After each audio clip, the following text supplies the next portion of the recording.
Good morning, everyone. Bon matin tout le monde. It's really an honor to be here with all of you this morning. I did want to just first start by recognizing that we are gathering on the unceded, unsurrendered territory of the Anishinaabe Algonquin people. So really thrilled today to be with all of you. My name's Jenna Sudds. I'm the Member of Parliament for this amazing part of our city and the Minister for Families, Children and Social Development. I am so thrilled to have Minister Ng here with us in my riding today with some really exciting news that you'll get to hear in a few moments, really helping to position Canada for long-term success in the global marketplace, including by strengthening Canada's trade relations with the Indo-Pacific region. Also, really thrilled to have my dear colleague here in Ottawa, MP Yasir Naqvi, the MP for Ottawa Centre and the Parliamentary Secretary for Health. Thrilled to have him here, and just an incredible advocate for the people in our city. I did want to recognize a few familiar faces in the room. It's great. Thank you so much, Richard, for hosting us here at Nordion today. And as well, I know we have some important VIPs with us, the Ambassador of the Republic of Philippines, Ambassador of Thailand, and the Ambassador of the Socialist Republic of Vietnam. So thank you so much. And Indonesia. My apologies. Incredible that you're all able to join us, and incredible that we get to continue to strengthen our relations and our working with you. So folks, you're here at Nordion. This is part of Canada's largest technology park. I will tell you that every opportunity I get. This part of our city is really a gem, and the work that happens here in this park and in Nordion is world-class. World-class talent, world-class solutions, and world-class innovation. And as we're here at Nordion, and as we're about to chat about today, Canada's nuclear sector is vital. It is vital to our future, and no doubt nuclear applications have an expanding and growing role in many aspects of our life. And the ecosystem is collaborative, it's inclusive, and it's trustworthy. All values that we hold near and dear to our heart here in Canada, and of course in my community here in Canada. So Nordion, we know, is a trusted partner, a visionary, a leader in providing cobalt-60 used for sterilization and irradiation in the medical field, pharmaceutical field, food safety, the list goes on and on. Really thrilled and lucky to have this gem right here in our community and in our city.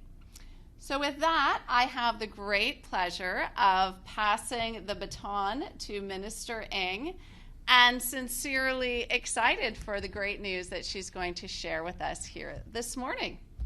Minister Ng. Thank you so much. Bonjour tout le monde. It's really, really terrific to be here. I'm especially thrilled to be in your riding, Jenna. This is not the first time, because she does talk about it being a technology park, and as a result, given what we have been doing as a government, it causes not just me, but a number of my ministerial colleagues and the Prime Minister to be coming here to your riding to to support the really great work that gets done here. And of course, my good and dear friend and colleague Yasir Naqvi, Member of Parliament for Ottawa Centre. And it really is terrific that I have colleagues like both Jenna and Yasir to do the work that we get to do on behalf of Canadians. It's wonderful to see your excellencies who are here. Thank you so much for coming here today. And in fact, I'm going to be seeing them not only here, but on the other side of the Pacific Ocean, not in about 2 weeks from now. So that is really terrific. I also want to welcome Jan De Silva, who is the Canadian co-chair of the Canada-ASEAN Business Council. Jan, thank you so much. And to everyone that is here today, who are part of this incredible ecosystem and the excellence of work that we do in Canadian nuclear. Thank you all so very much. Today, I'm very proud to announce the launch of the Canadian Trade Gateway for Nuclear Development in the Indo-Pacific that will be based in Singapore. And this is a groundbreaking initiative that's going to connect Canadian nuclear expertise with the dynamic markets of the Indo-Pacific region. This gateway was indeed announced by the Prime Minister last week when we were at APEC together, at the APEC Summit that took place in Lima, Peru. And this gateway really builds on Canada's Indo-Pacific strategy, which we launched in November of 2022. This really represents our commitment to expanding trade opportunities, creating good jobs here at home, and building resilient supply chains that will serve both Canadians and our partners in the Indo-Pacific region. Canada is a Tier 1 nuclear nation with a proud history spanning over 7 decades of nuclear innovation and leadership. Since the 1940s, we have been at the forefront of nuclear research, development, and commercial applications. This expertise is recognized worldwide. And crucially, we have maintained an unwavering commitment to nuclear non-proliferation and the peaceful use of nuclear technology. This commitment to safety, to security, and to responsible development has made Canada a trusted partner in nuclear cooperation around the globe. I've seen this leadership firsthand earlier in the year, in very, very cold January. I visited the Saskatchewan Research Council and witnessing the dynamic research ecosystem in nuclear energy there. I also toured Darlington, their refurbishment center recently as well, where nuclear energy generates over 20% of Ontario's electricity needs. So just to give you a sense of what that is, enough to power 2 million homes here every day in Ontario. These visits really demonstrate to me that the real-world impact of Canadian nuclear innovation. And just last week, another significant milestone, we celebrated AtkinsRéalis's announcement of 2 new CANDU reactors that will be built in Romania, along with the refurbishment of their C1 CANDU reactor in Cernavodă. So these developments really show Canadian nuclear technology continues to be the choice of our partners worldwide. We possess here in Canada the fully integrated nuclear supply chain, from cutting-edge research and uranium mining to fuel processing, technology development, manufacturing, and operations. The world-renowned CANDU reactor technology was developed right here in Canada. We still own the IP. And it stands as a testament to the innovation, with more than 30 reactors operating globally. But it's also preventing over 30 million tons of greenhouse gases from emitting every single year. So the timing of this gateway couldn't be more crucial. The Indo-Pacific region, which is home to the ASEAN, is the world's 5th largest economy with over 700 million people. It is among the fastest growing region in the world. I was very pleased to be with the Prime Minister last week while at the APEC Summit to announce that we have also substantively concluded negotiations between Canada and Indonesia on a trade agreement. This growth really in the region brings with it enormous demand for reliable, clean energy, for power, so that they can power that growth, whether it's their industries or their communities and for the people. So additionally, we are seeing the rise of digital technologies. Think about AI and the power that it's going to be needed through data centers and so forth. And that is also creating an unprecedented need for sustainable power sources. And we think that one of those sources is indeed nuclear. And when we consider these demands alongside the urgent need to fight climate change and make sure that there's carbon neutrality, as well as energy security, the importance of nuclear energy becomes even more clear. Both the IPCC and the IEA, so that's the Intergovernmental Panel on Climate Change, and the International Energy Agency, have confirmed that nuclear power is integral to achieving carbon neutrality, and Canada is ready to meet this challenge. Our leadership extends beyond traditional nuclear power. We're also at the forefront of small nuclear reactors, commonly known as SMRs. We have made investments of nearly $1 billion in the Darlington facility, over $1.2 billion in the Chalk River Research Facility, and $70 million in waste minimization technologies.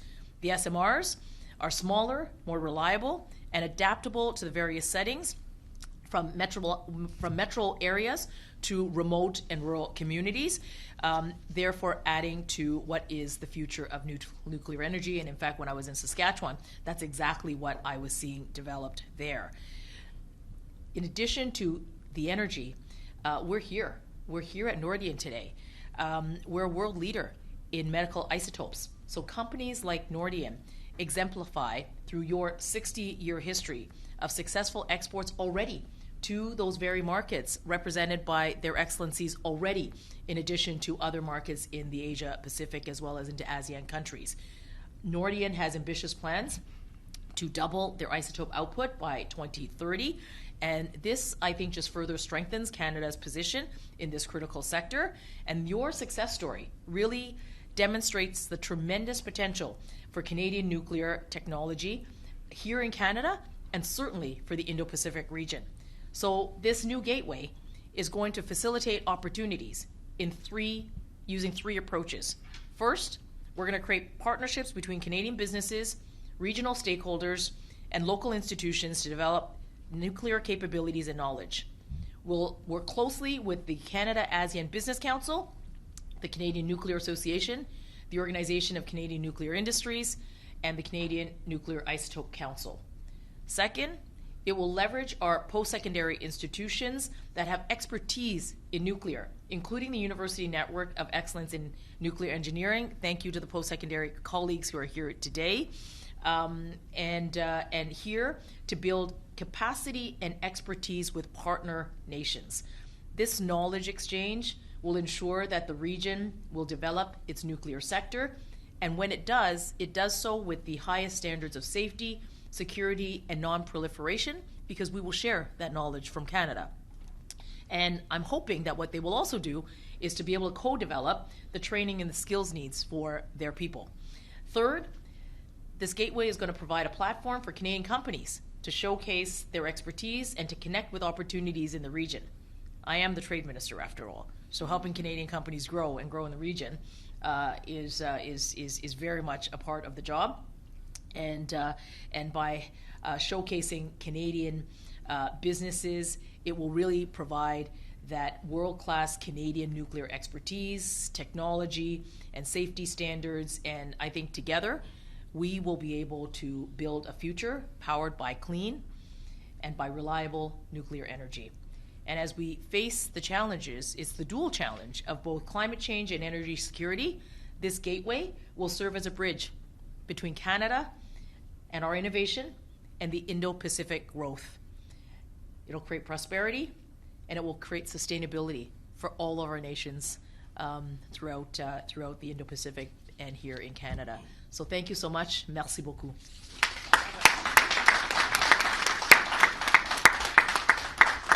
We'll open up the floor now to questions. Please state your name and your outlet. Seeing as there are no questions, that concludes today's announcement. Thank you. Great. Thank you so much, everybody. Thank you. Yeah. Well done.